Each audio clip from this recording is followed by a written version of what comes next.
Pemirsa, upaya pemulihan dari dampak pandemi sudah berlangsung dalam 2 tahun terakhir. Apa saja yang menjadi faktor penilaian utama di tahun ini?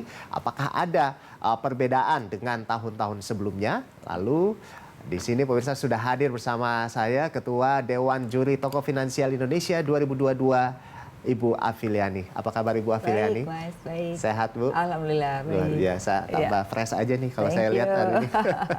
Sekalipun depan hujan, tapi tetap di sini segar gitu ya, Bu ya. Baik, Ibu, kita akan bicara terkait dengan Tokoh Finansial Indonesia 2022, di mana Ibu menjadi Ketua Dewan Juri di sini.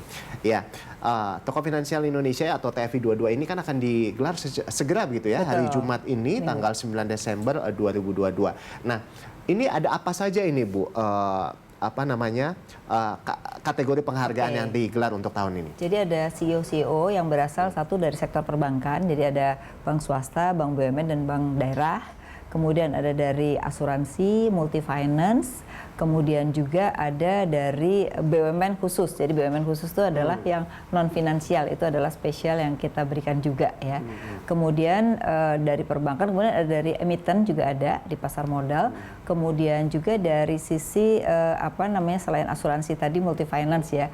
Nah, jadi ini kita salah satunya adalah terkait dengan sekuritas ya. Nah itu jadi ada 8 kategori ya. 8 kategori. Betul. Nah memang biar bagaimanapun kalau kita berikan pada CEO tetap melihat satu adalah kinerja. Jadi kinerja keuangannya dari seluruh sektor yang kita berikan ini itu kita lihat dulu. Itu adalah seleksi pertama ya.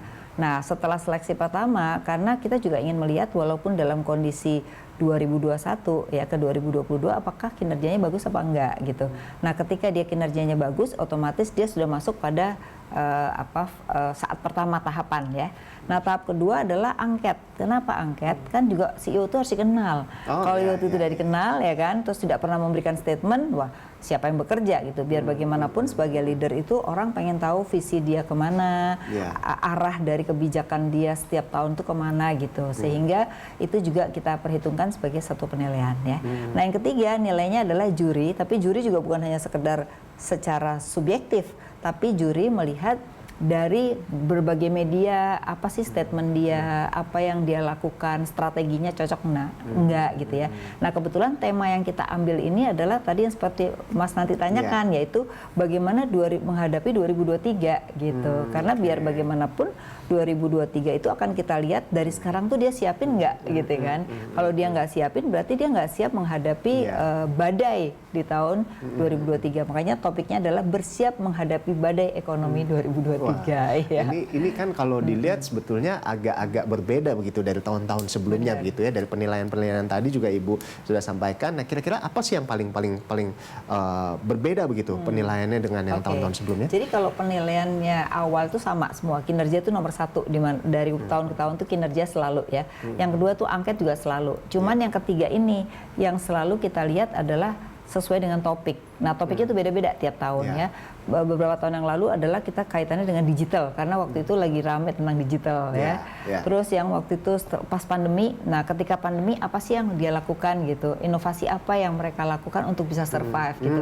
Jadi memang itulah yang justifikasi juri itu lebih pada bagaimana tematik gitu. Nah tema kali ini adalah yang kita lihat dari berbagai ini apa sih strategi dia menghadapi tahun depan. Nah itu juga kita pertimbangkan salah satunya sebagai perhitungan penilaian ya. Jadi 40% dari kinerja, 30% dari angket, dan sisanya adalah dari juri melihat sesuai dengan tematik. Itu sih yang kita nilai. Ini kan memang penilaiannya sudah berlangsung sejak awal tahun begitu ya, dari tahun 2022 awal gitu, dari Januari ini sudah dimulai penilaian sampai akhir tahun ini, sudah di bulan Desember begitu. Dalam perjalanan ini mungkin Ibu bisa ceritakan hal menarik dalam penilaian ini, Bu? Jadi memang kalau kinerja itu sudah ada tim yang mencari ya, atau melihat yaitu sesuai dengan ukuran kinerja, pastinya melihat profit ya, terus bagaimana mereka itu bisa survive di tengah kondisi saat ini. Karena kan banyak perusahaan juga dalam kondisi collapse atau mereka turunnya drastis. Tapi ini kok bisa tetap untung? Strategi apa sih yang mereka lakukan gitu ya? Jadi ukuran kinerja yang sesuai dengan, kalau hitungan emiten tuh dengan OJK, perbankan juga dengan OJK gitu ya. Terus kalau emiten juga kan ada kriterianya. Nah itu yang kita pakai Jadi selama setahun ini lebih melihat tahapannya pertama itu. Nah yang kedua angket. Nah angket itu kita sebarkan dari hasil yang kinerja. Ya dari kinerja itu kita misalnya ada 10 gitu ya. Nah kita ambil 5 yang kita ambil nama-namanya untuk angket. Nah dari angket itu nanti ketemu lagi dong nilainya berapa ya. Nah terakhir baru justifikasi juri dengan melihat apa yang dia lakukan ya. Nanti dalam diskusi itu tiap juri itu ada kategori yang ditentukan gitu. Jadi misalnya kalau saya nih kebetulan waktu itu dapatnya perbankan ya. Nah jadi kita diskusikan kenapa yang pertama dia yang menang gitu. Nah karena ini nah itu ada dikasih juga dari tim mengenai apa saja yang sudah dilakukan ya, positifnya apa yang dilakukan terhadap CEO itu gitu. Nah itu yang terakhir gitu.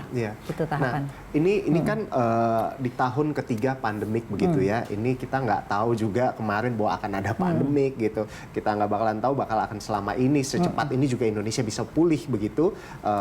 Nah ini sebetulnya apa sih tantangan utamanya dalam penilaian ini Bu yang Ibu dan tim lakukan? Ya memang nggak mudah mencari CEO dalam kondisi sekarang karena memang perubahan yang begitu cepat itu harus diikuti dengan strategi perusahaan yang berubah dengan cepat. Nah, padahal kita tahu dalam perusahaan itu selalu membuat strategi itu setiap tahun bikin RKAP ya. Nah, RKAP dalam 1 tahun itu sudah tidak bisa lagi dijalankan sesuai karena kadang-kadang baru 3 bulan kondisinya sudah berubah kan. Berarti strategi itu. Begitu ya, nah, betul. Nah, ini juga tantangan ke depan menurut saya. Para CEO itu ke depan itu harus buat organisasi yang semakin agile. Tidak bisa lagi organisasi itu sifatnya sifatnya birokrasi ya.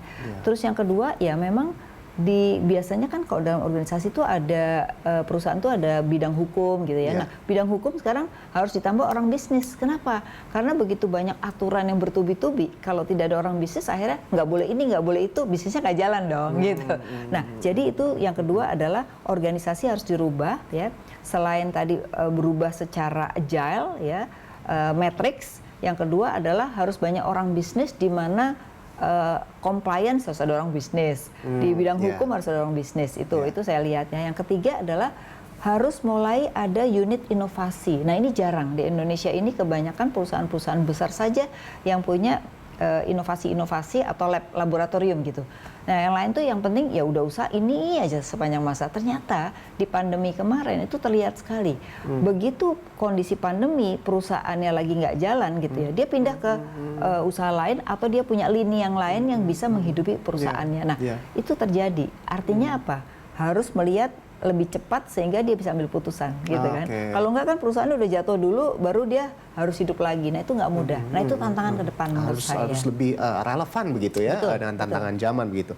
Bu Afi, jadi ini kan memang seperti tadi kita sudah bahas bahwa selama 3 tahun ini terjadi ini sulit diprediksi seperti itu. Perubahannya terlalu cepat, disrupsi sana sini begitu.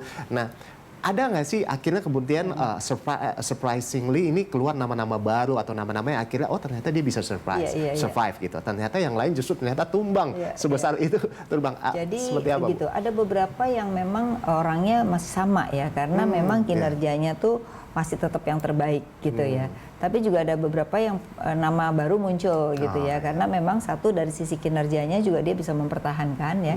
Yang kedua juga ada hal-hal baru yang dilakukan gitu ya. Misalnya bagaimana mendapatkan investor secara retail misalnya kan itu nggak kepikir ya. Dulu kan kalau namanya cari investor tuh yang gede-gede aja. Nah bagaimana mereka itu justru melihat sekarang pasarnya tuh semakin kepada retail misalnya itu ada hal-hal baru juga yang dilakukan gitu.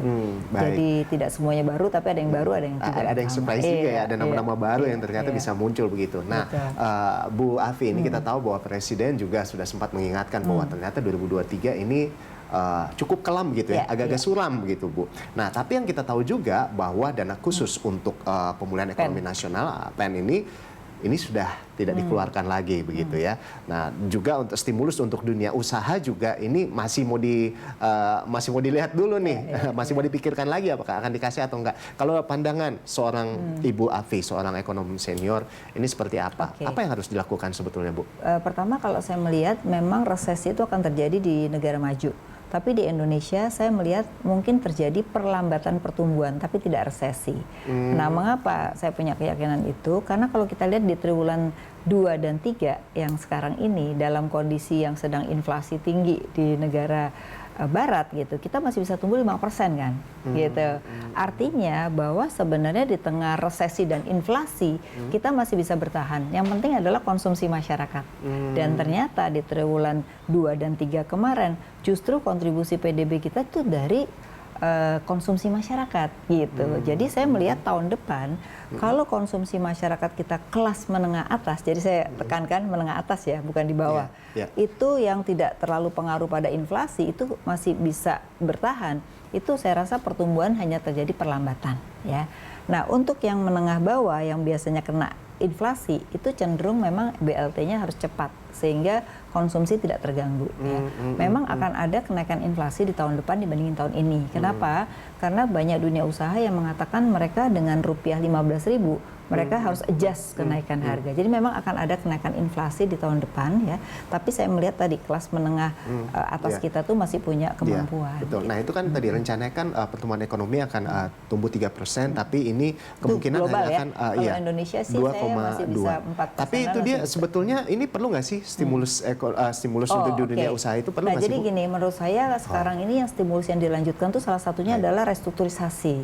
Jadi kredit yang jatuh tempo kan harusnya Maret 2023 kan, tapi sekarang udah keluar peraturan OJK bahwa itu bisa diperpanjang. Nah, yang belum keluar adalah mengenai gimana nih APBN kita. Ya, menurut saya APBN kita itu nggak bisa menolong orang miskin terlalu banyak. Nah, padahal orang miskin itu kan belum terserap. Jadi menurut saya pemerintah boleh saja untuk menambah lagi gitu boleh ya. Saja boleh saja untuk menambah perpu lagi, memperbaiki karena kondisi kita belum normal. Gitu. Baik. Ya. Terima kasih banyak Ibu Afi sudah bergabung bersama kami di Berita Satu Siang. Sukses buat acara Tokoh Finansial Indonesia 2022. Baik. Ya, pemirsa, demikian tadi dialog kita bersama dengan Ibu Afiliani, Ketua Dewan Juri dari Tokoh Finansial Indonesia 2022. Tetaplah bersama kami, Berita Satu Siang akan kembali usai jeda.